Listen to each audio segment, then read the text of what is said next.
I'm about to tell you an amazing story that happened to me many years ago.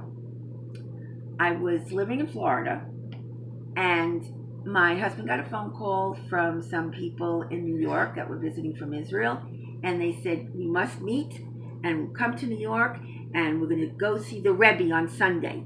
And I said, "The who?" And they said, "The Rebbe," which I had no idea, but I thought maybe he's a very nice rabbi, and that would be fun to see a Rebbe, and he gives out dollars.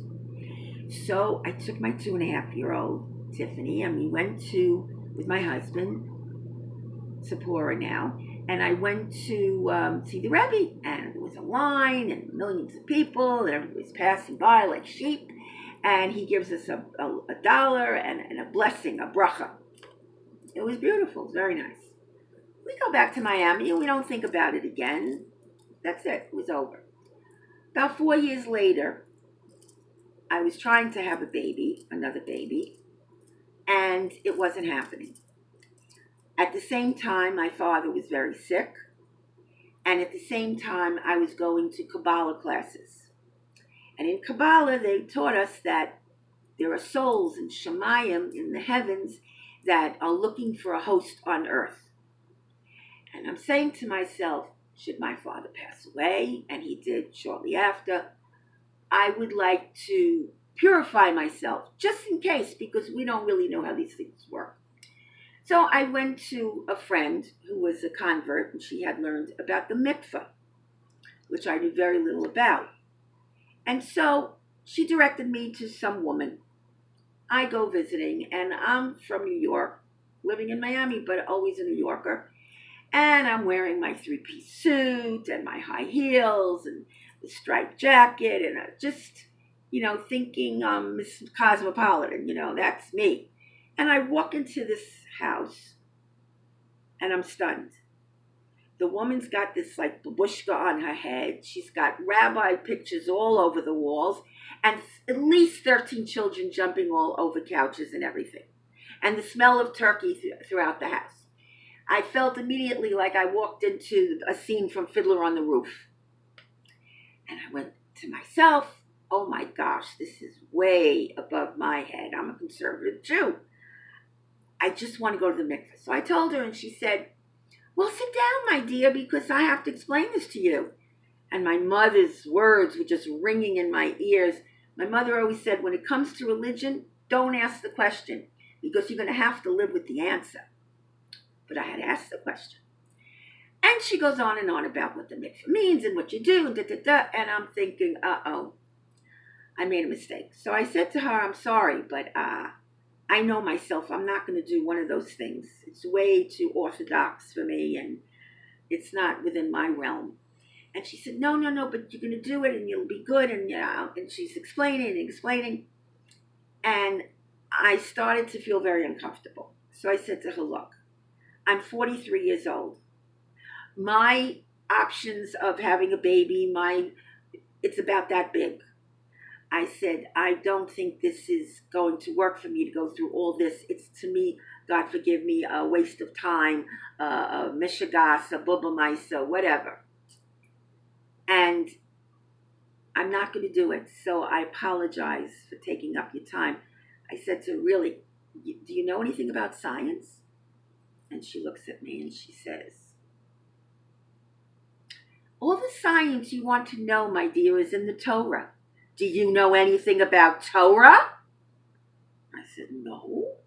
She says, "Now, you sit down and listen." Okay, she had me there. And I'm listening, and I'm listening, and I'm listening. And finally I said, "Please, I really have to go. I don't mean to be insulting in any way, but I'm not into this."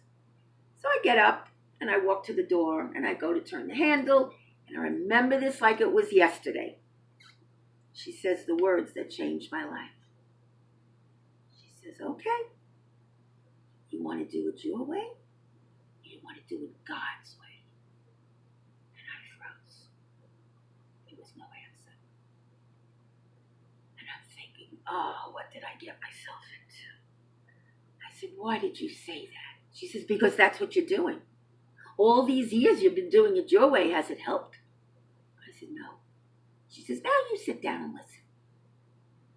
Well, she went on and on and on. I felt really depressed. Sorry, I had walked through that door. And I go home, and my husband greets me. And I go, hey, you want to do it your way or you want to do it God's way? And he goes, what happened to you? I said, that's it. The whole month, I did what she told me to do. At the end of the month, I'm supposed to go to the mikveh. My husband decides he's upset. He can't take this anymore. He's packing. He's going to New York, and that's it. He wants to see his friends and cut loose. I said, your timing is impeccable. This is not the time to go. I need you. He said, no, I'm out of here. Goes to New York. That Sunday, I'm supposed to go to the mikveh, and I'm sitting in my room, and I remember talking to God and saying, Hashem, God, what's going on here? I did everything I was supposed to do. I did it right. And you know I didn't want to do it. And I'm alone. I'm pretty independent, but I can't do this alone. So I'm thinking, my husband's in Atlantic City, and he's with the good old boys, and they're gambling and having fun and carefree, and who cares about anything? And this is how the story's going to end. But little did I know, my husband had remembered the Rebbe from years back, and he decided to go for a bracha for a baby. But he didn't want to tell me because he didn't want me to get my hopes up high. So he went, and again he's in that line, and it's moving slowly and slowly, and he gets the dollar from the Rebbe, and he holds the dollar, and he goes to take it, but the Rebbe doesn't let go. And he goes to take it again, but the Rebbe doesn't let go. And then he thought, I can't yank it. So he looks up at him like, what's going on? And the Rebbe says, go home. And he did. And 9 months later, to the day, my sweet darling daughter Netanya was born. Now people say, oh, you're named Netanya for the city in Israel? I said, no. My father's name was Nathan. In Hebrew, Natan, which means gift. And the feminine version is Netanya, gift from God. And that's exactly what she is.